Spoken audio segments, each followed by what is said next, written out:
Welcome to the E6S Methods Podcast with Jacob and Aaron, your weekly dose of tips and tricks to achieve excellent performance in your business and career. Join us as we explore deeper into the practical worlds of Lean, Six Sigma, project management, and design thinking. In this episode number 202, we speak again with Brion Hurley. We talk about how you can use your Lean Six Sigma skills to help people in need and help improve the environment. All of these details can be found for free in Brion's book, Lean Six Sigma for Good. If you're just tuning in for the first time, find all our back episodes on a podcast table of contents at e6s-methods.com. If you like this episode, be sure to click the like link in the show notes. It's easy, just tap our logo, click, and you're done. Tap, click, done. Here we go. Brion Hurley is the founder and owner of Business Performance Improvement, a consulting firm in Portland, Oregon. His mission is to help businesses and organizations achieve triple bottom line performance using Lean and Six Sigma. For 18 years, he was the principal Lean Six Sigma consultant at Rockwell Collins, aerospace manufacturer in Wilsonville, Oregon. He is a certified Master Black Belt, Lean Master, and has numerous sustainability certifications.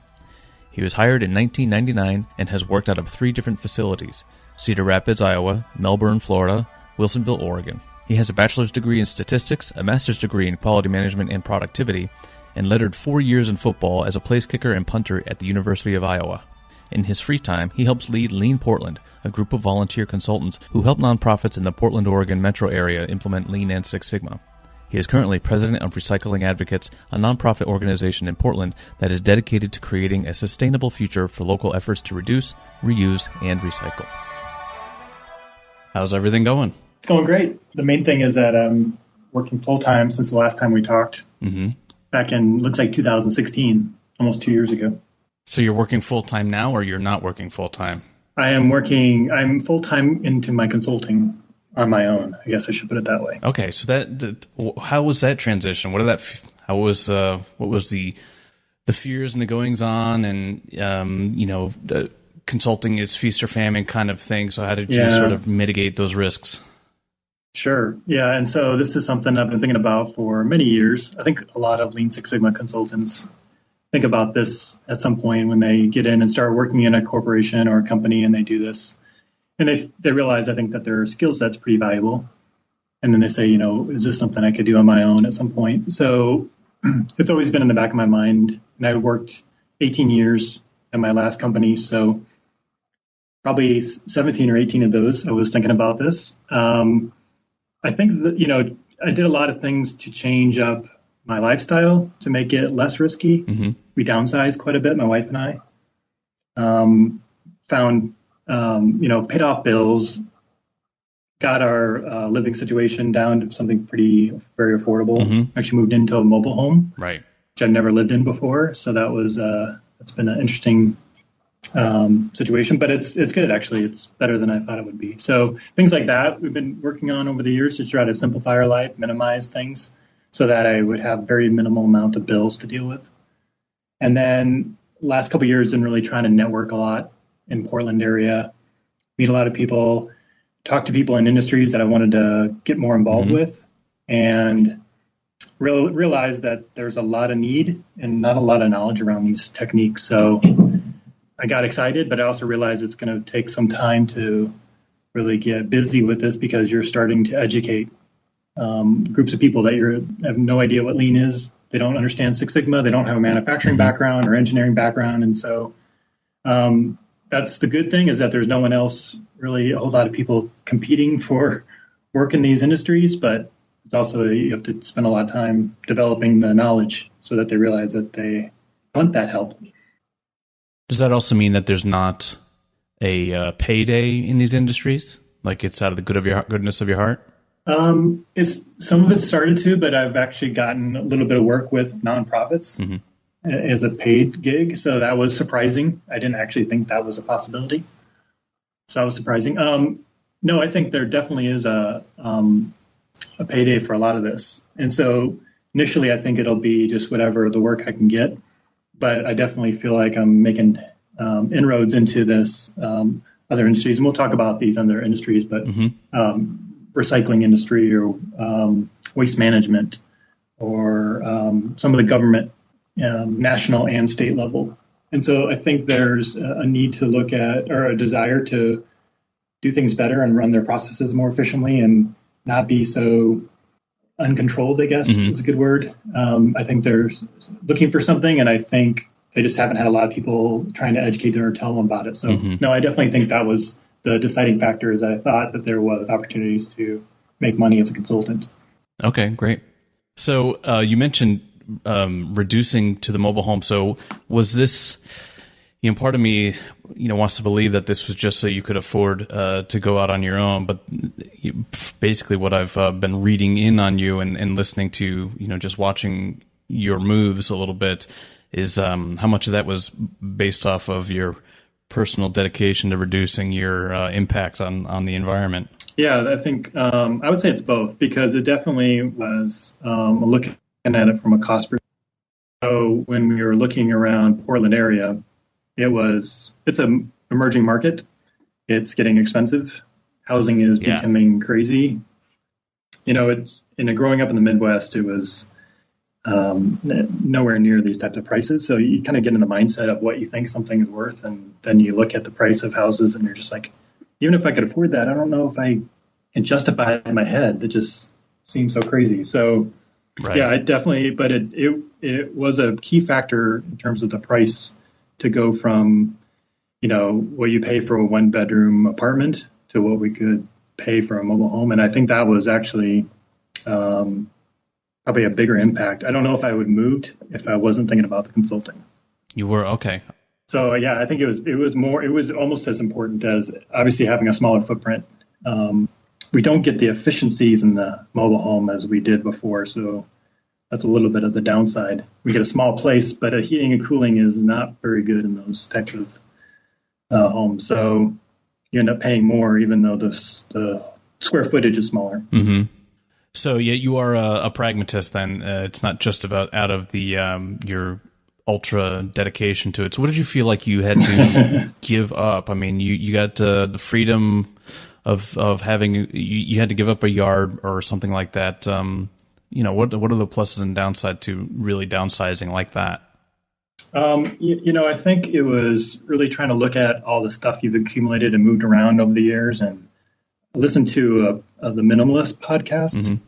And that was really good about kind of talking about your items and the importance of the items you carry around and what they mean to you and what they mean to you and the importance of them. And a lot of the stuff I just realized, I'm carrying around textbooks from college that I've never looked at. Oh.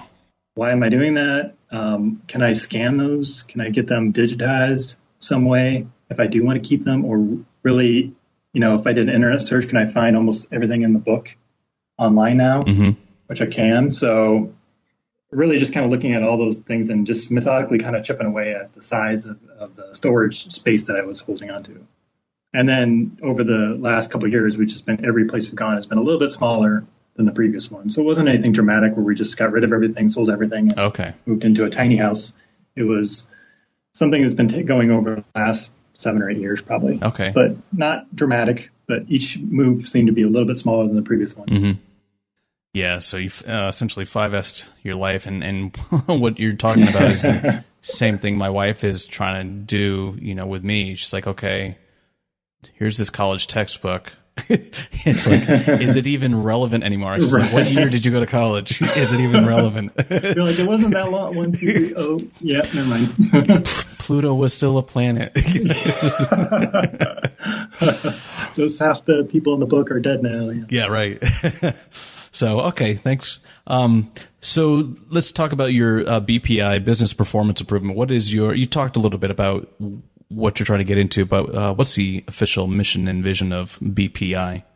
Yeah, so it's to work with organizations and businesses to help them become more sustainable or achieve we'll call it triple bottom line, is a phrase often used, where you're looking at your profits, of course, but also looking at the planet and the people side of it.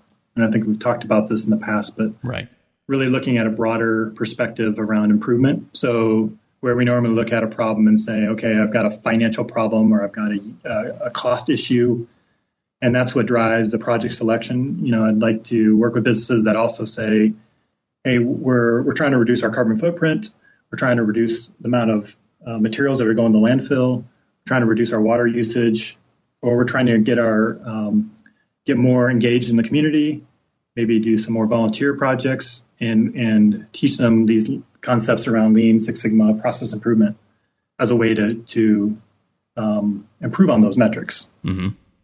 And I think it's an area that they not every company is focused on these types of metrics, but part of the moving out here to Portland was I thought that it's got the best shot at working out here, and if I can't make a go of it out here, then I'm too early for it, or there's just not that market for this type of help. Right. So where do these customers hide? You'll have a bunch that, okay, they're not even going to come to the table, and then you probably have a few that are near the table and need a little bit of a nudge. Have you found that they are in similar industries, or they travel in similar circles, and have you found that circle? Yeah. So when I got involved when I came out here, one of the nonprofits I got involved with is called Recycling Advocates. Mm-hmm. And I got involved partly because I had done a Six Sigma project at my former college. I had gone back and taken some classes, and I did a project at the football stadium, and it was around recycling. And so that gave me some experience. And everything's kind of been pulling me back towards this recycling industry work. I didn't think that's where I was going to go. I thought, because of my Six Sigma background, I thought, energy efficiency projects or reducing energy, which I'd done at my last company. I thought that was going to be a path, but I've just met up with a lot of people in that industry that feels like it's a new topic for them. And part of the nonprofit work that we've been doing out here as well, we've connected up with organizations that are in the reuse industry. So they're taking in donations, whether it's household goods or electronics or old growth wood coming out of deconstructed homes, and they're reselling it to the public, and then they're using that money for their mission. And so that's all kind of part of this recycling, reuse, waste minimization industry. And so everything's kind of been pulling me towards that. I heard one of your last podcast episodes where there was definitely a reuse sort of company trying to make better use of 5S. Is this the same thing you're talking about? Mm-hmm. Yep. What was one of their main challenges they had to use you to help work through? So there's two groups we've been working with. One is the Rebuilding Center, and they do reclaimed lumber. That's their primary revenue source, I guess, for the nonprofit. And they were doing some organization of their hardware donations specifically. So all the things that go along with household goods, so doorknobs and plumbing, PVC piping, electrical outlets, things like that. Those are a lot of onesie, twosie, strange items, and they are trying to come up with a good system to help people organize and decide what should we receive for donations, how do we get it into a category, and then how do we replenish it out on the floor. Mm-hmm. So I was involved with a little bit of the work on that one. The other group is Free Geek, and they do electronic reuse. So they take laptops and smartphones and electronic devices, and they refurbish them, wipe the memory, and test them out, make sure they work, and then they resell them. And they were just looking at the mobile devices that they get in, old iPhones and Androids and stuff like that, iPads, and they test them out. And so the process is they receive them in, they evaluate what to work on, they test them out, run them through, and then put them up in their store. And that's either online or they have an actual physical store people can come into. Help them organize the incoming material. Mm-hmm. So the donations that came in were just going into a big box underneath the desk of whoever was the technician that day. Mm-hmm. And so we pulled all that out and just kind of put them in an organization. Like, here's your iPhone 3s and iPhone 2s and 5s and 6s. And then the salesperson could come in and say, we need 2 of those, 3 of these, 1 of those. Mm-hmm. Whereas before it was I think it was less, if you come across these, work on those, but they didn't really know if they had any or not till they rummaged through the box. And so it was really kind of trying to connect the salesperson and make them kind of like the customer pull in the process. And they could kind of dictate what they should be working on that they think will sell, or where they think they have a lack of supplies in the store or inventory in the store to be able to sell. So it's kind of a really interesting industry because they don't control their supply chain. Right. You're at the mercy of whoever donates to you. And so you may get 10 iPhone 4s today or 4Ss. And you got to figure out what you want to do with those. If you want to process them, put labor into them, or you want to wait on them, keep them at the lowest value and wait until there's demand for them. And then you have to have a process that says, okay, there isn't demand. So how do we clean through our what's for sale and recycle it or donate it somewhere else? Right. And allow us to bring in more supplies and test those out and see if there's a demand, if the customers will buy those. So it's kind of it's a little different than what you normally think about, is that you don't, you're not ordering supplies. They're just showing up on the dock. And you got to fend for yourself and try to figure out what do I replace out in the store that's already there or online, posted, ready for sale? How do I change that out quickly? So it's kind of like getting things through the store quickly. And if it sits there for too long, then either you need to discount it or we need to move on and make room for the new stuff coming in. Changing out the inventory is really key. But they have to know how long things have been there. That's the problem. You're trying to protect these things from hitting the landfill or wherever too soon, right? And so it must be a little bit heartbreaking when you find that, okay, now I have to be the one to send this a little bit closer to its grave, which you would think is a little bit anti-mission for that organization.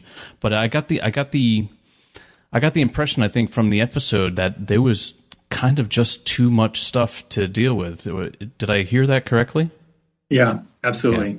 And so you have either too much supply coming in and you don't have enough customers. And so part of it is how do we, the constraint is that customers don't know about it or they're not choosing to go there to get their items. They're going to your local big box retailer and they're buying new things. So that's part of it. And then you just have, a lot of people that want to do something. We call it wish cycling or wishful recycling. And you want it to be recyclable.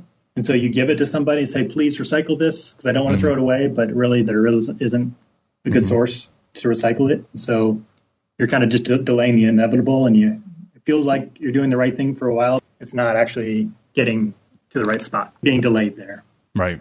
So I think there's a little bit of that going on, too. It's people don't know about it. So marketing and outreach. And then the other part is a lot of stuff that probably shouldn't be received or accepted does because people just really have a hard time with it. And the volunteers really struggle with that too, is they came there to help with the mission and they want to keep things on landfill and then they're getting inundated with materials. And it's really heartbreaking for them to have to say, no, this has to go to recycling or I have to throw it away. So the best thing to do is let it sit on the shelf and take up space. Yeah. But that's not adding any value either. Right. Yeah. And so it sounds like there's so that there must be considerable turnover there with different volunteers who aren't quite used to it. It's not like the same person doing the same job all the time. So something like standard work would have to go, quite far. But you'd have to figure out what that is before then, right? Yeah. So that's one of the key things I've kind of noticed with we've worked with about 5 or 6 different nonprofits. This is the volunteer work that I'm doing with a group called Lean Portland. And that is what we're seeing pretty consistently is we want to be able to ramp up a volunteer very quickly.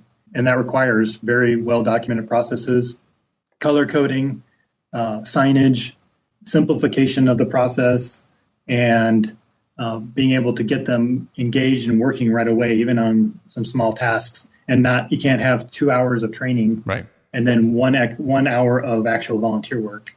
And then they feel like I didn't really do much and I don't come back. Mm-hmm. So they have to figure out a way to reduce that onboarding time to minutes and under 30 minutes or something like that so that they can quickly get in and start doing something productive and feel like they're helping out. So they have a good experience and then they want to come back. And now I don't have to retrain them because they came back a second time. Yeah, so that's really the focus, is getting those volunteers up to speed quickly. That is a significant part of what might be a lean mission is it's a volunteer engagement strategy to keep them wanting to come back and call it a volunteer experience, which an interesting twist. I've never heard it put that way, but it changes it changes the role of an organization to be a little bit more. We call it servant leadership in buildings, but or in other profit companies, an agile mindset. But so it kind of is servant leadership. You try to keep your employees because they are there willingly. Keep them wanting to come back and work for you rather than donating their time somewhere else. Right. Absolutely. You're not paying them. So you have to hope that they're there for the mission. Some are assigned there. They're doing community hours or work. So those individuals have to be there. But you want to make sure that they're engaged and they're having a good experience and they continue to come afterwards, right? Even when their hours are up. So it's a big challenge. And one of the first things we've had to overcome a lot is, well, we don't want to work in a factory. Mm-hmm. I mean, I've heard that many times. It kind of surprised me because maybe their perceptions of factories is different than what I've seen or experienced. It's obviously I'm imagining that the perception is like you're working and the whistle blows and you just work nonstop and then you almost leave for the like day slave labor kind of setup. Yeah. And I'm sure maybe some companies like that, but in the U.S. it seems like that's not as common, that you just see people completely just constant work. There is a little bit of engagement and it's not a terrible place to work. So that's been really interesting to kind of understand their perceptions of what that means. And a lot of it thinks that to be productive and to add value, I have to be working all the time.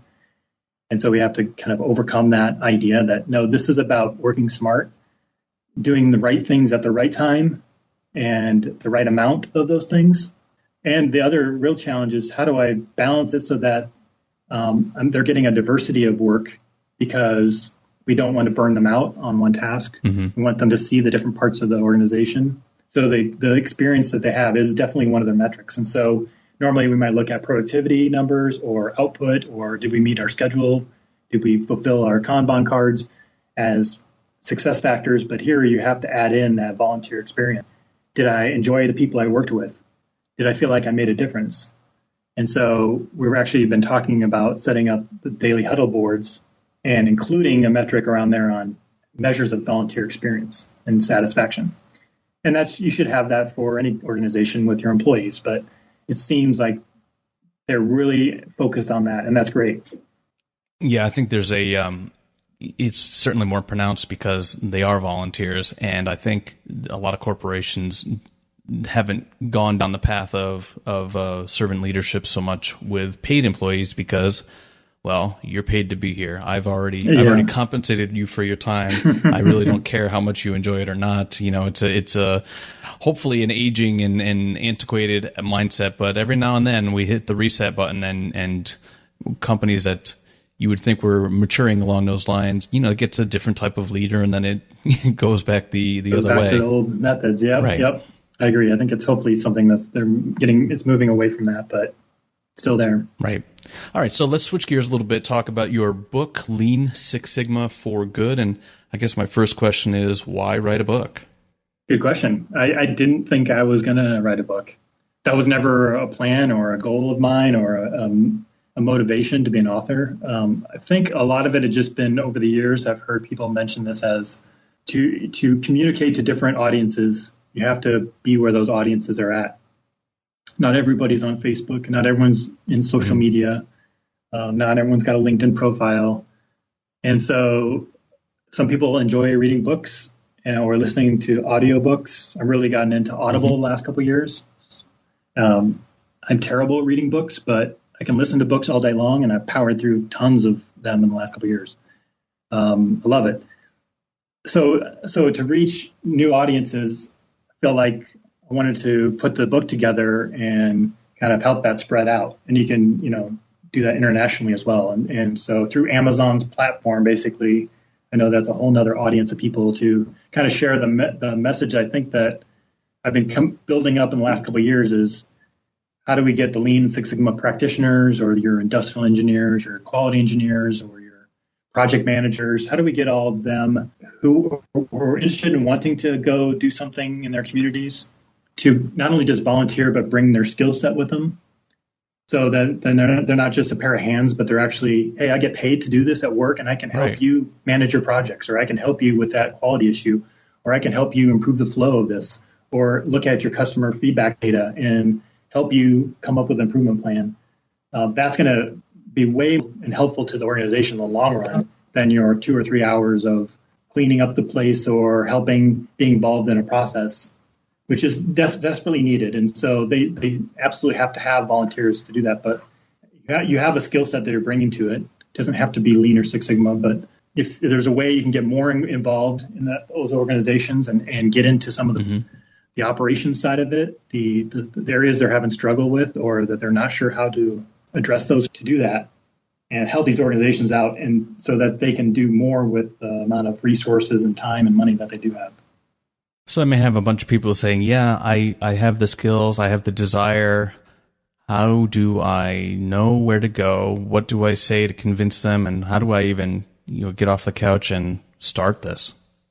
Yeah, and that's partly what I was trying to put together is give them some ideas to think about, or problems, large-scale problems that are going on. So there's something called the United Nations Sustainable Development Goals, and there are 17 different goals that they've come up with over the years. They used to be called, I think, the Millennium Goals back in maybe 2000, and so they've kind of evolved. But basically, they've said these are the major problems going on in the world, and they try to lump them into these different buckets and say, we've got issues with hunger, and we've got things with issues with poverty and clean water and clean energy and sustainable production and consumption, and our strategies around climate action. And within each of these categories, there's a list of kind of a history of what the problems are.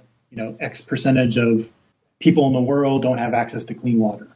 And so if one of those issues kind of hits home to you that says, yeah, that's really important to me because of my background, or just something I care about, or something triggers something inside of me, then there's plenty of nonprofit organizations that are out trying to address those exact problems. Maybe there's one even local chapter near you, or maybe it's just one organization that just got started and they're struggling along and they really need some help. But there's really no shortage of people trying to address those issues. But that's where I was recommending is kind of people to start with that high level picture. If they're not sure what organization they might want to be involved with or what problem they're trying to help improve. And then hopefully there's something local that they can do to get engaged. Like I said, there's a local chapter of that organization, or maybe they realize there's a gap and maybe they want to start an organization of people to go address that issue. So I guess there's no excuse. The bare minimum somebody could do is Google it and see what they have in their local area. And if they don't have a website, I guess that makes it a little bit more difficult. But the likelihood, I would think, is a lot of these would have some sort of online presence, even if it's just a Facebook page. Right. Thanks for listening to episode 202 of the E6S Methods podcast. Stay tuned for episode 203, where we continue our discussion with Brion Hurley, #Lean Six Sigma for Good, Part 2. Don't forget to click like or dislike for this episode in the show notes. Tap click done. If you have a question, comment, or advice, leave a note in the comments section or contact us directly. Feel free to email me, Aaron, Aaron, at e6s-methods.com or on our website. We reply to all messages. If you heard something you like, then share us with a friend or leave a review. Didn't like what you heard? Join our LinkedIn group and tell us why. Don't forget you can find notes and graphics for all shows and more at www.e6s-methods.com. Journey through success. If you're not climbing up, you're falling down.